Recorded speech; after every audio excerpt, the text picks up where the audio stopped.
Hey guys, this is Coaches Confidential, a brand new show where myself and Ryan will be discussing the behind the scenes nature of the team. Let's get into it.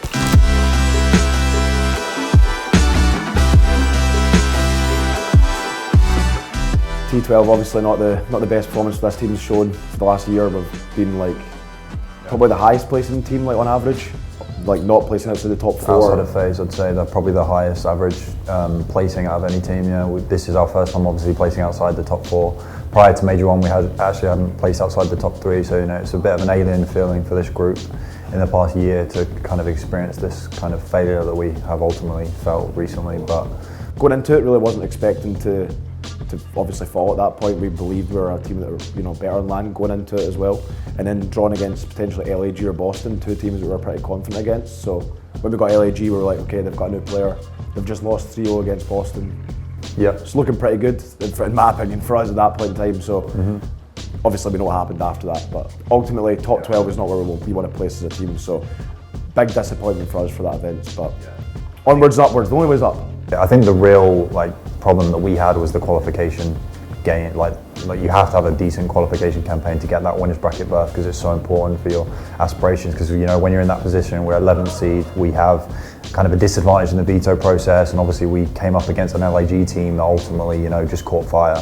It was a pretty close series regardless, and if we'd pulled that out, I definitely think we could have made a run. Yeah, you're spot on there. I think the online matches were a big factor. We know this season how big side selection is on specific maps. So if you're constantly Team B, with the way the veto process works this year, you're putting yourself at it might not be a massive disadvantage, but you're putting yourself at a disadvantage nonetheless. Yeah, I'm looking forward to the Pro-Am, having 3 teams there, which is great. Obviously after the success the Challengers teams had at the Open event in Minnesota, I think that we're looking forward to it. We're going to have teams playing at the exact same time and stuff like that, so it's going to be very jumping between stations, seeing what the scores are going down. It's going to be a super exciting event for our organisation, to be honest with you. I think it's a monumental achievement to get both our academy teams to the event, because obviously only 4 teams qualified. It's going to show that the gap between the pro and the amateur level isn't as much as it is sort of portrayed to it sometimes.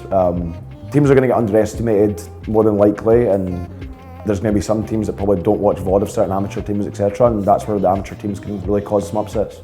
Yeah, I think overall our focus right now is going to continue to be on improving our hard point. I think there's obviously some other things in the mix too. I'd say that's the main one. If you look at how we've been performing in matches over the last stage, our hard point wasn't good enough, and I think there's still like I said before, there's been a lot of signs of improvement, but I think that we're just very close to breaking through on that game mode. So I think that's going to be obviously a continued focus on ours. But we don't like to, as a team, we've never liked to kind of put our eggs all in one basket. I think we're going to need to continue to improve on S&D. Even though we're one of the best S&D teams in the game, we're going to continue to need to create new strategies, and that's going to be a big thing that I'm focusing on personally. But control, we've got a new map. That's another factor too. So that the veto process is going to change a little bit there. So obviously that's kind of more on your side of things. Really, you've got another control to play with rather than it being decided on a coin toss. I think that's going to be a good thing, because obviously that's going to take some of the weight of the coin toss out of it, which is good. So each team's going to get one control veto, which I think is just better for overall kind of fairness and competitiveness of the league.